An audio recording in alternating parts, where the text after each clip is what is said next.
नमस्कार दोस्तों। राजस्थान में वार्षिक परीक्षाएं बोर्ड परीक्षाएं शुरू हो चुकी है और आपकी कक्षा 12th का राजनीतिक विज्ञान का पूरा हूबहू पेपर आपको देने वाले हैं। जी हाँ, राजनीतिक विज्ञान का पूरा पेपर है। 3 घंटे 15 मिनट का समय रहेगा। 80 नंबर का पेपर है। राजनीतिक विज्ञान, पॉलिटिकल साइंस, कोड नंबर भी आपको बता रहे हैं। 8 से 11 पोल साइंस, ये कोड नंबर है पेपर का, आप लोग दे सकते हो। जी हाँ, बिल्कुल हूबहू पेपर आपको एकदम मिलने वाला है। तो इस वीडियो को सबसे पहले इसकी आपको हल सहित पीडीएफ टेलीग्राम चैनल पर मैंने उपलब्ध करा दी है। टेलीग्राम चैनल को ज्वाइन कर लीजिए, जिसकी लिंक मैं आपको नीचे डिस्क्रिप्शन बॉक्स में दे रहा हूँ। चलिए दोस्तों, इस वीडियो को मैं सॉल्यूशन भी करा देता हूँ यहीं पे आपको। चलो दोस्तों देखिए, सबसे पहले यहाँ पे प्रश्न संख्या सेक्शन ए पे चलते हैं। पहला प्रश्न है, निम्नलिखित प्रश्नों का उत्तर सही विकल्प चयन कर अपनी उत्तर पुस्तिका में लिखिए। पहला है, प्रथम महायुद्ध का कालखंड क्या से क्या था। दोस्तों इसका आंसर होगा 1914 से लेकर 1918 तक था प्रथम विश्व युद्ध। जल्दी जल्दी फास्ट आंसर आप देख लीजिए। किस सैन्य अभियान को प्रथम खाड़ी युद्ध के नाम से भी हम लोग जानते हैं। इम्पोर्टेड क्वेश्चन है। किसको कहते हैं प्रथम? इराक की फ्रीडम के नाम से, या डेजर्ट स्टॉर्म होगा इसका, आप देख लेना। यूरोपीय संघ की मुद्रा क्या है? यूरोपीय संघ की मुद्रा क्या है? यूरो। ठीक है, आगे देखिए दोस्तों, अगला क्वेश्चन है, दक्षिण एशिया में सम्मिलित देश है भारत, चीन, जापान या मलेशिया। अगला क्वेश्चन है, क्योटो प्रोटोकॉल 1997 में मुख्य विषय वस्तु क्या थी? आतंकवाद का विरोध, अंतर्राष्ट्रीय व्यापार, ग्रीन हाउस गैस उत्सर्जन को कम करना। आगे देखिए, विश्व का सबसे बड़ा तेल उत्पादक देश कौन सा है? इराक या सऊदी अरब, इनमें से इराक या सऊदी अरब होगा दोस्तों। निम्न में से कौन ट्रस्ट विथ डेस्टिनी से संबंधित है? जवाहरलाल नेहरू। कौन है? जवाहरलाल नेहरू। इम्पोर्टेड है, 100% क्वेश्चन पक्का। आगे देखिए आप लोग, खुली प्रतिस्पर्धा और बाजार मूलक अर्थव्यवस्था के जरिए प्रगति की पक्ष वाली राजनीतिक विचारधारा है वामपंथी, दक्षिणपंथी। तो उनको हम क्या कहते हैं? वामपंथी हम कहते हैं। खुली प्रतिस्पर्धा, दक्षिणपंथी सॉरी। बांडुक सम्मेलन कब हुआ था? 1955 या 1954 में हुआ था एक में। 1971 के लोकसभा चुनाव में इंदिरा गांधी की सरकार को कितनी सीटें मिली थी? मोस्ट इंपोर्टेंट क्वेश्चन है, कई बार पूछा जा चुका है। 352 सीटें। 1974 में संपूर्ण क्रांति का आह्वान किसने किया था? 1974 में राम मनोहर जयप्रकाश नारायण जेपी ने किया था संपूर्ण क्रांति का। ठीक है, अगला है, 1989 में राष्ट्रीय मोर्चा सरकार के प्रधानमंत्री कौन बने थे? मोरारजी देसाई। कौन बने थे? मोरारजी देसाई। प्रथम जो है गैर कांग्रेसी प्रधानमंत्री थे ये। चेकोस्लोवाकिया के विभाजन से कौन कौन से, देखिए पेपर बिल्कुल हूबहू आपको मिल रहा है। चेकोस्लोवाकिया के विभाजन से कौन कौन से, एक तो लिथुआनिया और एक और कौन सा देश बना था वो ध्यान रखना है। श्रीलंका की जो है राजनीति में लीटे समुदाय का प्रभाव रहा था। किस समुदाय का? लीटे समुदाय का। मोस्ट इम्पोर्टेंट है। आगे है, 1940 में उद्योगपतियों के समूह द्वारा नियोजित अर्थव्यवस्था के प्रस्ताव को क्या कहता है?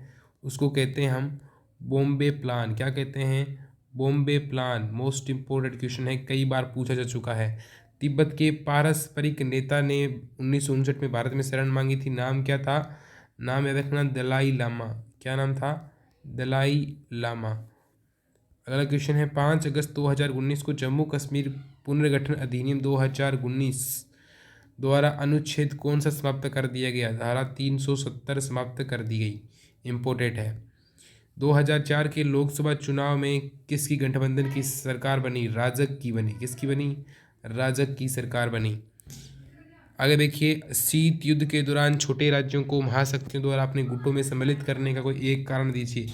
उनके लिए वो सैन्य ठिकाने बन जाते हैं और उनको रिसोर्सेज यानी आप मान सकते हो संसाधनों की आपूर्ति होती है।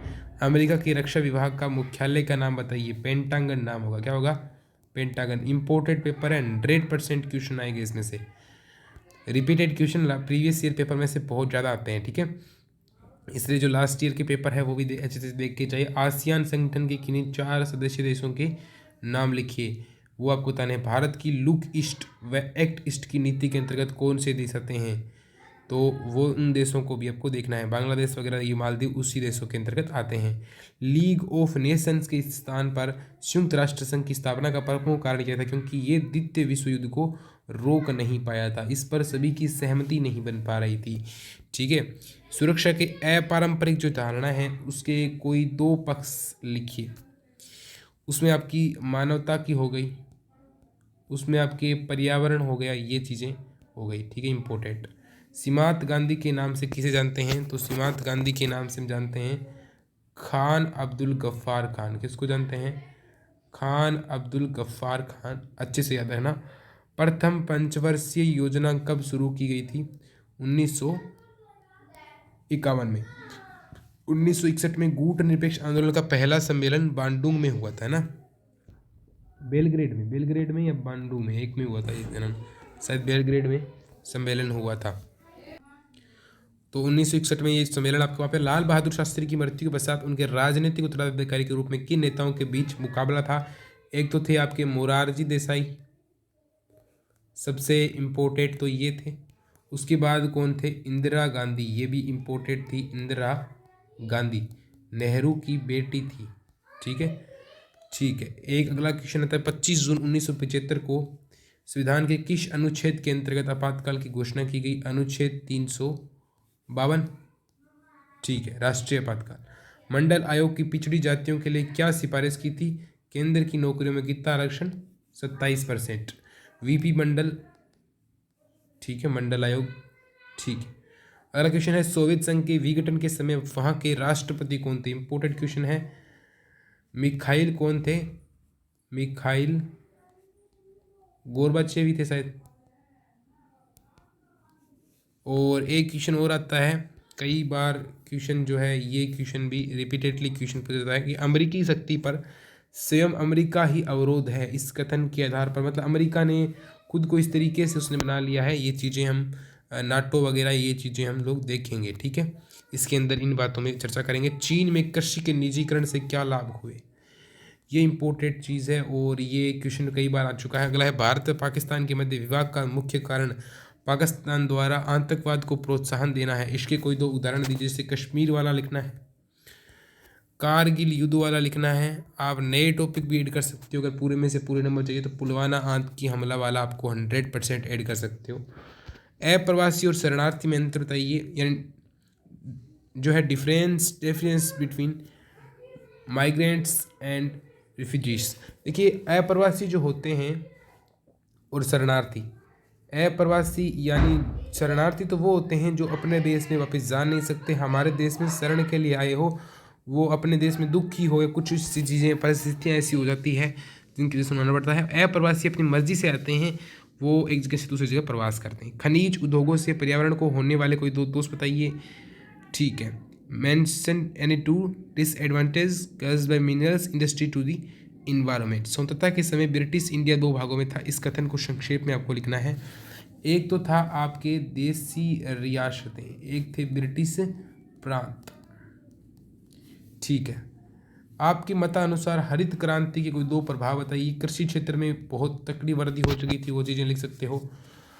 पेपर बहुत इंपॉर्टेंट है, 100% कह रहा हूँ, पेपर एक एक क्वेश्चन इंपॉर्टेंट है। आप देख लेना जब आपके पेपर आए तो 100% कह रहा हूँ, बहुत इंपॉर्टेंट पेपर है, तो इसको अच्छे से करके जाना। स्वतंत्रता के बाद भारत और चीन के मध्य मैत्री संबंधों के खराब होने के कोई दो कारण लिखिए। तो आप लोग एक तो लिखोगे तिब्बत वाला मुद्दा, यानी जब तिब्बत को उसने मतलब उस पर आक्रमण कर दिया। एक था 1900 वो युद्ध था उसकी बात है, ठीक है, 62 का। लाल बहादुर शास्त्री के सामने रही कोई दो चुनौतियां। एक तो युद्ध आया था लाल बहादुर के साथ में, भारत पाकिस्तान युद्ध आया था, बहुत इम्पोर्टेंट युद्ध था, सिंधु जल समझौता वगैरह ये चीज़ें जो है कई बार। और देश में खाद्यान्न संकट लाल बहादुर शास्त्री के सामने रहा था, तो एक खाद्यान्न संकट और एक पाकिस्तान युद्ध।